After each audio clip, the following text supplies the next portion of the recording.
ले रुक करते हैं इस वक्त की एक बड़ी खबर की ओर। आपको बता दें कि दिल्ली हिंसा को लेकर दिल्ली पुलिस की तरफ से प्रेस कॉन्फ्रेंस की जा रही है। क्या कुछ जानकारी सामने आती है, सीधा आपको लिए चलते हैं।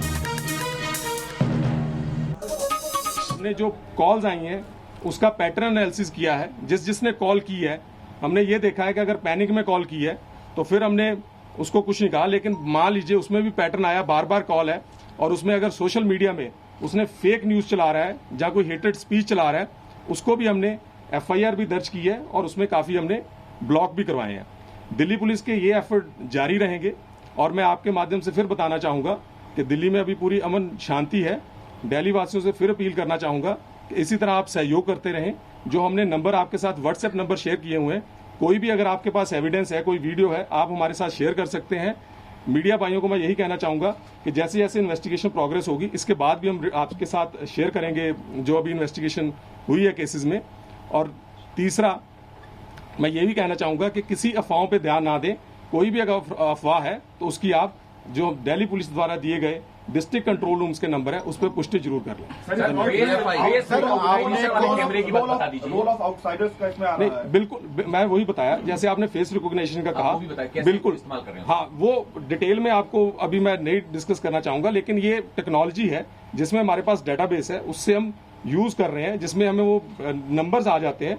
1000 से ऊपर अभी बार नंबर जो आ चुके हैं और इसके अलावा कुछ आउटसाइडर्स भी आए हैं, उस पर हम इन्वेस्टिगेशन कर रहे हैं और इसके अलावा और भी एविडेंस हम इकट्ठा करके जब प्रॉपर एविडेंस आता है उसके बाद ही किसी की अरेस्ट करते हैं। Sir, inter state coordination meeting जो हुई थी आउटसाइडर्स को लेकर, उसमें क्या हुआ था? वही अभी जितने भी हमारे नेबरिंग स्टेट्स हैं उनके हम कांस्टेंट टच में हैं और उनसे जितने भी आइडेंटिफाई हो रहे हैं उस पर एक्शन ले रहे हैं। और एक आपके माध्यम से मैं फिर कहना चाहूंगा कि जो हमारा डीसीपी ऑफिस है, डीसीपी नॉर्थ ईस्ट ऑफिस में, वहां जो हेल्प डेस्क बना हुआ है, कोई भी अगर आपकी कंप्लेंट है किसी भी रिलेटेड हो सकती है, वो आप कंप्लेंट किसी इंसिडेंट के बारे में करवा सकते हैं, किसी इन्वेस्टिगेशन के बारे में करवा सकते हैं, आप वो कंप्लेंट जरूर कीजिए। सर, आपने कॉन्स्पिरेसी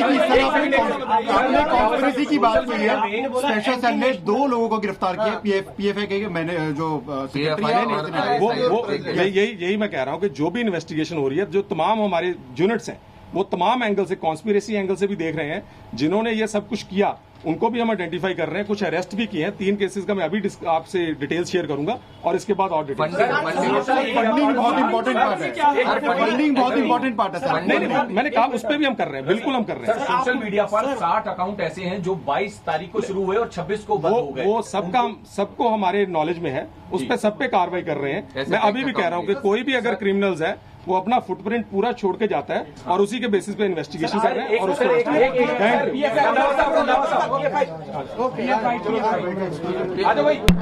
कैमरा माइक लेके आओ। अरे तो सुना आपने, दिल्ली पुलिस की तरफ से प्रेस कॉन्फ्रेंस की जा रही थी जिसमें बताया गया कि किस तरीके के कदम उठाए जा रहे हैं कि अगर आपको भी कोई शिकायत दर्ज करानी है तो आप जाकर शिकायत दर्ज करा सकते हैं। साजिश के एंगल को भी तलाशने की कोशिश लगातार दिल्ली पुलिस की तरफ से की जा रही है। अब तक 700 से ज्यादा एफआईआर दिल्ली के हिंसा के मामले में दर्ज हो चुकी हैं। लगातार जो अपडेट्स है वो सामने आ रहे हैं और उसी के आधार पर एक्शन लिया जा रहा है।